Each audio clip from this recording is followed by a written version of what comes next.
90 का दशक हम में से कईयों की लाइफ का ऐसा गोल्डन पीरियड था जिसके साथ हमारी खूब यादें जुड़ी हुई हैं। ये वो दौर था जब पैसा कम, खुशियां ज्यादा हुआ करती थी, साधन कम लेकिन समाधान ज्यादा हुआ करते थे, रिश्तों में खटास कम, मिठास ज्यादा हुआ करती थी। पैरों में भले चप्पल नहीं थी लेकिन चेहरे पर मुस्कुराहट ज्यादा हुआ करती थी। घर में भले ही पिता की एक पुरानी साइकिल हो लेकिन बच्चों के दिल में उसे चलाने की चाहत ज्यादा हुआ करती थी।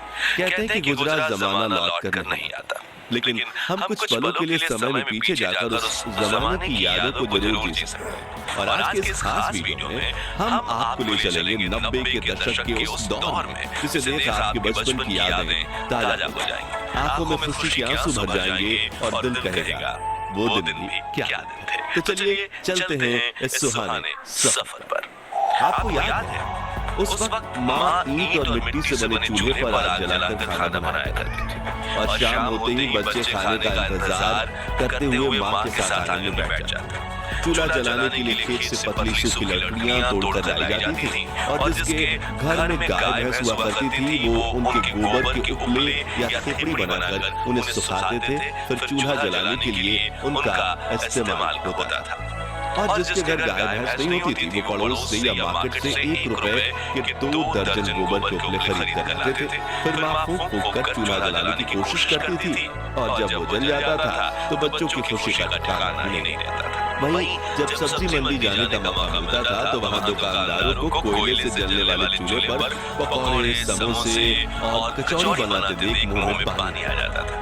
और सामान के लिए मिले पैसों से कुछ पैसे बचा के हम नाश्ता खाने में खुद को रोक नहीं पाते थे। उस समय ना वॉशिंग मशीन होती थी ना ज्यादातर घरों में पानी के नल, तभी घर की बेटियां कुएं से बाल्टी भर के पानी ले आती और थापी से पीट पीट कर कपड़े धोया करती थी, जबकि कुछ लोग कपड़े लेकर नदी के किनारे बने घाटों में चले जाते थे और वहीं कपड़े धोकर नहा भी लेते थे।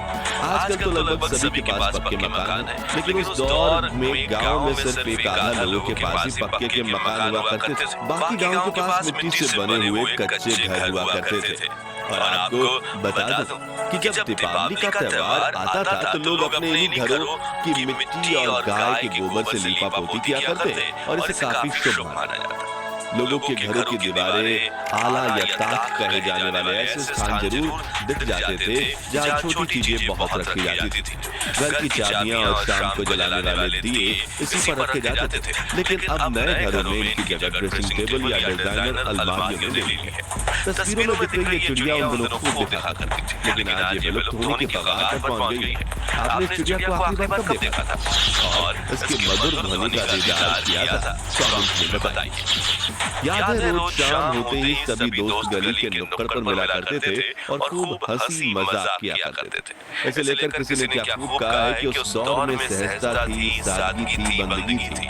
ये सोशल मीडिया प्लेटफॉर्म्स नहीं थे, तब बच्चे में एक दूसरे के साथ कई मजेदार खेल खेलने की होड़ थी, जैसे कि राजा मंत्री चोर सिपाही, चिड़िया और छुपन छुपाई, इक्कल दुक्कल, गिट्टियां, अंताक्षरी, कच्चे पकड़न पकड़ाई, गिट्टी फोड़, आंख मिचौली, लंगड़ी टांग, गिल्ली डंडा वगैरह। खैर, इनमें से बचपन में कौन सा खेल सबसे ज्यादा आपने खेला है कमेंट्स में बताइए। और अगर बचपन में आपने ये खेल नहीं खेले तो आपने 90s के बचपन का एक सुनहरा दौर मिस किया है। वही ये माचिस की ताश देखकर आप में से कुछ लोग की आंखें भर आएंगी। ये ताश वही बच्चे बनाते थे जिनके पास ताश की गड्डी खरीदने के पैसे नहीं होते थे, लेकिन अपने रूल्स के साथ अपनी ताश खेलने का मजा कुछ और था। याद है वो स्वादिष्ट कैंडी जो 90 के दशक की शान हुआ करती थी। गुरु चेला जिसमें कैंडी का पैकेट घुमाने पर फोटो बदल जाती थी। पान पसंद, मैंगो बाइट, चटपटी कैंडीज, एक्लेयर, किस्मी, इमली की गोली, खाने वाली सिगरेट, जेम्स, आम, पापड़, कप में मिलने वाली स्वादिष्ट जेली और मिल्की बार, ये कुछ ऐसी कैंडीज थी जो पूरे भारत में जोरों शोरों से बिका करती थी। इनमें से आपकी पसंदीदा कौन सी थी? कमेंट्स में बताइए। ये वो गलियां हैं जहाँ क्रिकेट खेलते वक्त जीवन की सभी समस्याएं भूल जाते थे। बच्चे बारिश के पानी में छपाक छपाक करके दौड़ते थे और अगर एक पुराना टायर मिल जाए तो छोटी सी लकड़ी की मदद से टायर को धकेलते हुए रेस लगाने का मजा ही अलग था। ये वही मोहल्ले हैं जिनके साथ हमारी सैकड़ों यादें जुड़ी हुई हैं। ये वही पेड़ हैं जहाँ देश के लाखों बच्चों को प्राथमिक शिक्षा मिली है और जिन बच्चों को स्कूल जाने का सौभाग्य प्राप्त होता था वो महंगी बेंच नहीं बल्कि ऐसी लकड़ी की चारपाई पर बैठकर पढ़ते थे। जब पहली बार बंगाल में इंग्लिश स्पीकिंग क्लास खुली थी तब ऐसे दीवारों पर एडवर्टाइजमेंट दी गई थी, लेकिन आजकल तो अंग्रेजी के सामने हिंदी भी फीकी पड़ने लगी है। अब नजर नहीं आते ये डाकियां जिनकी साइकिल की घंटी सुनते ही घर में खुशियों की लहर दौड़ती थी। पोस्ट ऑफिस तो आज भी है लेकिन खत लिखने वाला कोई नहीं। याद है गांव से शहर गए लोग जब परिवार को एसटीडी पीसीओ पर फोन किया करते थे तो पूरे गांव में खुशहाली फैल जाती थी। प्रेमी प्रेमिका तय किए गए समय पर सीडी बूथ के पास बैठकर एक दूसरे को फोन लगाने की राह देखते थे और सिक्के खतना उसलिए बात करने से ज्यादा ध्यान सेकंड्स पर होता था, लेकिन यार मजा बहुत आता। ये वो दौर था जब कांच की बोतल में तेल और रस्सी डालकर घंटों तक जलने वाली चीनी बनाई जाती थी और रात को लाइट जाने पर इसे जलाकर घर वालों के साथ खाना खाया जाता था। याद है उस वक्त हमारी दादी नानी सिलबट्टे और मूसल में ताजी सब्जियों को पीसकर स्वादिष्ट चटनी बनाया करती थी। आटा पीसने के लिए घर पर ही 2 पत्थर वाली घटी यानी चक्की का इस्तेमाल किया जाता था। कुछ के घरों में मिट्टी के बर्तनों में खाना बनाया जाता था और खाने की हर बाइट में आने वाली मिट्टी की खुशबू मन को प्रफुल्लित कर देती थी। बर्तन भी स्टील के नहीं थे बल्कि लोहे, तांबे, पित्तल और कांसे के हुआ करते थे और डाइनिंग टेबल की जगह जमीन पर बैठकर हाथ से खाना खाने का मजा ही कुछ और था। चलिए अब हमारे प्यारे राजस्थान में चलते हैं और 90 के दौर की कुछ ऐसी यादों को ताजा करते हैं जिनके बारे में शायद आजकल के बच्चे को पता तक नहीं होगा। तो उस वक्त राजस्थान के गांव में कई लोक नृत्य करने वाले समूह आया करते थे जिनमें कुछ लोग स्वदेश में बने म्यूजिक इंस्ट्रूमेंट्स बजाया करते थे और कुछ उस मधुर धुन पर नृत्य करके गांव के बच्चे बूढ़ों का दिल मोह लिया करते थे।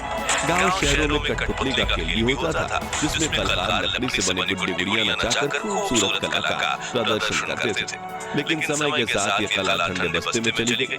मोबाइल फोन और वीडियो गेम्स के जमाने में बच्चे असल मनोरंजन भी भूल गए और जिन कलाकारों को कठपुतली का खेल देखने में दर्जनों लोगों की भीड़ जमा होती थी उनकी आज कुछ दर्शकों के लिए भी आंखें तरस गई। याद उस वक्त ट्रांसपोर्ट के लिए ज्यादा वाहन नहीं हुआ करते थे, इसलिए कई लोग बैलगाड़ी और ऊंट गाड़ी से सामान को यहाँ से वहां पहुंचाने का काम करते थे और रोजी रोटी देने वाले जानवर की देखभाल अपने बच्चों की तरह करते थे। 90 के दशक की गोल्डन टाइम की बात करें तो ट्रेन का सफर ना हो ऐसा तो हो ही नहीं सकता। उस वक्त से कुछ लोग जहाज में सफर कर सकते थे, इसलिए देश की 99.99% जनता के लिए दूर सफर करने के लिए ट्रेन सबसे पसंदीदा साधन हुआ करती थी। एसी वाले डब्बे तो नहीं थे लेकिन मन में सफर करने की चाहत जरूर थी जो यात्रा को खूबसूरत बना देती थी। उस वक्त बस से सफर करने की खुशी भी कुछ कम नहीं थी। नौकरी पर जाना हो या कॉलेज शहर में जाने के लिए बस एकमात्र सस्ता जरिया थी। सुबह सुबह बस स्टैंड पर बड़ी लाइन लग जाती थी। उस वक्त तो गाय बैल को भी सड़क पर घूमने की आजादी थी। दोस्तों आजकल की शादी बारात में दूल्हा जितनी महंगी गाड़ी में बैठता है उसका उतना ही ज्यादा भाव माना जाता है, लेकिन उस वक्त के दूल्हे सज-धज कर घोड़ी चढ़ते थे और ढोल नगाड़ों के साथ बारात लेकर शादी करने जाते थे।